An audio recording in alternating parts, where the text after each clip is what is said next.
So look at Anthony Ryder from South Lyon, Michigan, recently selected as the Lions 2020 Fan of the Year. He has a passion about sports broadcasting. With the 112th selection in the 2021 NFL Draft, the Detroit Lions select Amon-Ra St. Brown, wide receiver, USC. One pride, baby! Yeah!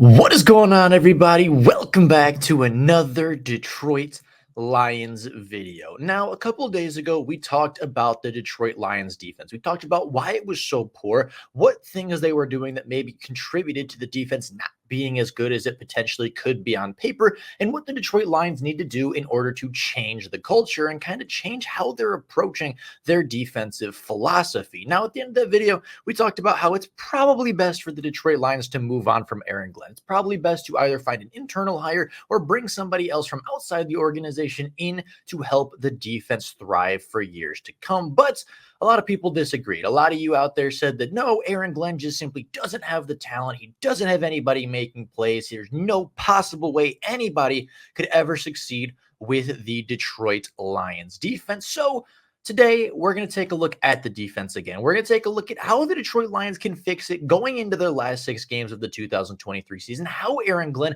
can utilize his players better and utilize the roster that Brad Holmes has put together for him in order to succeed in the 2023 season and not only not be a liability for the Detroit Lions, but actually help the Detroit Lions win the NFC North and potentially host and win some playoff games. So, with that being said, let's get into taking a look at how Aaron Glenn can help fix the Detroit Lions defense this year. Now, for me, I think there's 3 main things Aaron Glenn really doesn't do very well for the Detroit Lions. And this is more focused on what he does on a game-to-game basis. Again, not necessarily looking at the 3-year outlook, not necessarily taking a look from 2021 to 2023, ignoring the player development part, ignoring all the other factors that have brought us to this point. What can Aaron Glenn do today to make the defense a better unit? And I think it comes down to 3 things. First off, personnel. What players are on the field and what players are playing more than others. Second is going to be scheme. How are you using the players? What are you asking them to do at their positions? And 3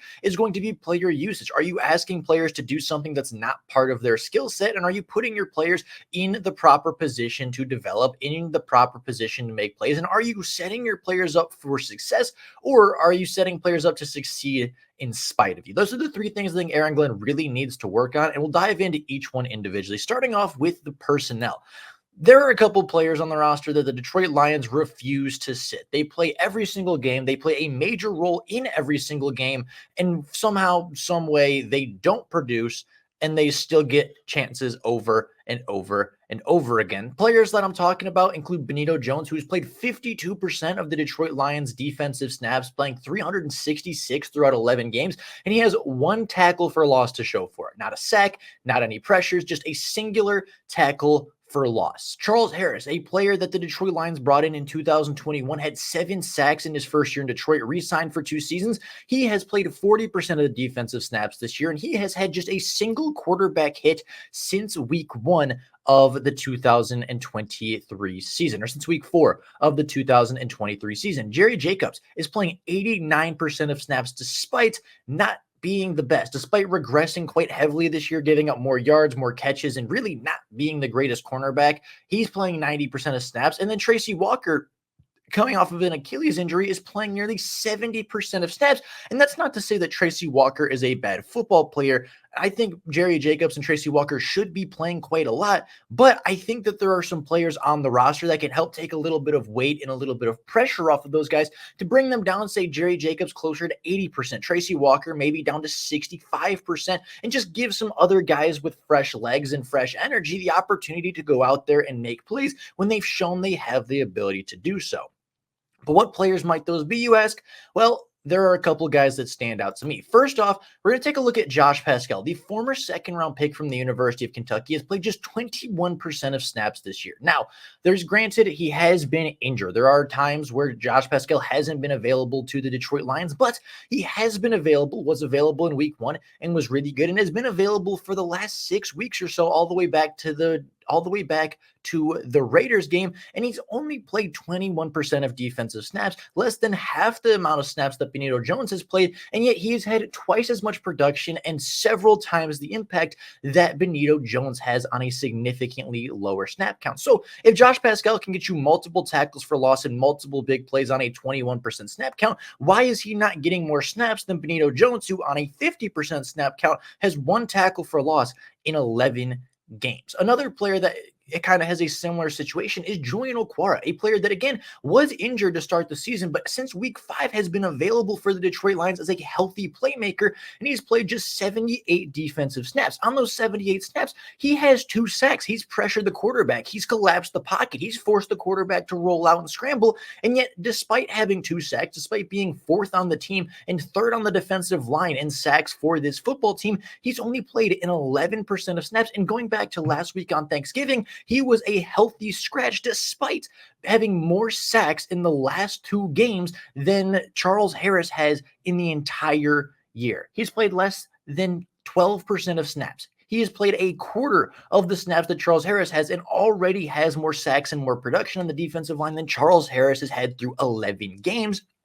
Another player from the secondary that I think really could be utilized better is Ifeatu Melifonwu, a player that did start 2 games for the Detroit Lions in the absence of Kirby Joseph and CJ Gardner-Johnson. He's played just 14% of defensive snaps for the Detroit Lions, and on top of being a great special teams player, he was a really good safety for the Detroit Lions. He had, I believe, 7 tackles across 2 games. He was pretty impactful over the middle, had multiple passes defended, and on 6 targets at the safety position, had just 37 yards allowed. He played really well versus the Falcons, played really well versus the Green Bay Packers, and he's a player that then went right back to the bench, a guy that was making plays for you, a guy that was forcing the ball out, a guy that was hitting hard, a guy that was forcing incomplete passes over the middle, is a guy that no longer is on the field for the Detroit Lions. But if you have a safety making plays like that, why not get him on the field? Why not rotate him a little bit and allow him to be that strong safety and then move Brian Branch back down to the slot? Allow your defensive players to have more freedom on the defense and put them in better positions to succeed, as opposed to forcing Jerry Jacobs and forcing Tracy Walker to play 70 to 90% of snaps. Allow Ifeatu to take a little bit off of that. Allow Ifeatu Melifonwu to play 20, 30% of the snaps in the game, whether that be at a high safety, whether that be as a box safety, whether that be as a boundary cornerback, the position you drafted him to play. Ifeatu continues to make plays when he finds the field, but then continues to get put back on the bench and only utilized for special teams for some reason or another. A couple other players that are playing really well. Isaiah Bucks has played just 20% of the Detroit Lions defensive snaps. He has been a healthy scratch several times over, and yet despite only playing 20% of the snaps, he has 2 tackles for loss, a sack, and a forced fumble this season. That is significantly more production than Benito Jones, and Benito Jones has played more than double the amount of snaps. And then a newcomer to the defense, of course, being Bo Hanna from the practice squad, has played just 6% of snaps over the last 2 games, but he already has a tackle for loss and already has multiple run stop opportunities where he's looked better than Benito Jones. A lot of people are going to say the defensive line doesn't have the talent, and I'm telling you that the defensive line isn't being put in a position to succeed. Your 3rd best pass rusher is a healthy scratch. Your arguably best defensive lineman outside of Aleem McNeil from the interior is a healthy scratch. Your best, or one of your better secondary members as far as how well they've played this year has been a nothing but a special teams guy, while players that refuse to produce, guys that just can't produce, are continuing to get 40, 50, 60% of snaps, while guys that are actually making plays in small sample sizes aren't getting bigger sample sizes. And that's the biggest problem. The guys that are making plays, the guys that have the ability to make plays and impact the defense positively, aren't on the field, and that is a huge deficit to Aaron Glenn. Now, I will talk about the game plan as well, and I don't necessarily have as much to say about this as I do about the first and last point, but his game plans haven't been very good. I don't think he's playing his players in order to help them succeed. They really struggle versus mobile quarterbacks. They aren't containing very well. Their pass rush over pursues constantly, allowing massive rushing lanes for mobile quarterbacks. They bail in coverage really, really early, especially like guys versus the Seahawks. And I know versus the Chargers, they did it a lot. The DBs, they just turn and run away. They flip their hips. They try to gain as much ground as possible away from the quarterback. And turns out that wide receivers in the NFL can actually stop and turn around, meaning the more cushion, the more off coverage you play, the more they're just going to stop and be easy completions for the quarterback. And of course, the no blitzing doesn't help. The lack of pressure doesn't help. But the overall scheme really doesn't play into what the Detroit Lions do well. Having Cam Sutton and Jerry Jacobs immediately turn and run away, flip their hips away from the wide receivers, flip their hips away from the quarterback, and essentially give free releases to the inside, essentially allow free comeback routes for easy yardage underneath, is why the Detroit Lions struggle so much on third down, is why the Detroit Lions struggle to stop anybody on third down or in the red zone, because they give up so much cushion even within the red zone that it's an easy pitch and catch for any competent and capable quarterback. Now, the last thing I want to talk about is using your defensive tools properly, because again, a lot of people say that Aaron Glenn doesn't have the tools to succeed. And to that, I would say Aaron Glenn has tools and he's using them incorrectly. He's using his hammer like a screwdriver, and it's never going to lead to defensive success. And I wrote down just a couple off the top of my head as to what this actually looks like. So first off, you have, of course, first round off-ball linebacker Jack Campbell at the line of scrimmage in a three-point stance going up against Pro Bowl caliber tackles. That's not going to work. Yes, I understand you have to find ways to create pass rush and you have to find ways to use your good players. This is not how you do it. If you want to put a linebacker on the line of scrimmage with his hand in the dirt, do it with Derek Barnes, a player that actually did so in college and has the experience doing it and looked pretty good in the 2 reps against the Packers where he actually was rushing the passer, as opposed to your first round linebacker from Iowa who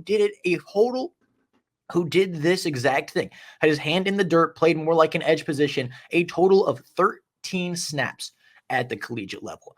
That's not using your players properly. Putting Will Harris on the outside as a boundary cornerback after he was drafted as a box strong safety doesn't make any sense. Yeah, he transitioned to slot cornerback. He's not a boundary cornerback. He's never played boundary cornerback before, and he's very clearly not good at it. So why do you put Will Harris as a boundary cornerback when Ifeatu Melifonwu, a guy you drafted to be a boundary cornerback, is playing good football and somehow the box safety that can't cover is starting over him on the boundary? Another thing with Ifeatu Melifonwu, you're playing him in the box for the 2 games that he was starting when he's not a box safety. He's a guy that can cover a lot of ground, a guy that can get his hands on the football. And even though he actually played really well as a box safety around the line of scrimmage, why not put Tracy Walker there? Why are you putting Kirby Joseph in the box and Ifeatu Melifonwu in the box, the long rangy safeties, and then putting Tracy Walker, the guy with arguably the least amount of range in the safety core, as the sole deep middle fielding safety? And that's not to say that they can't do it. That's not to say Ifeatu can't play box. That's not to say that Kirby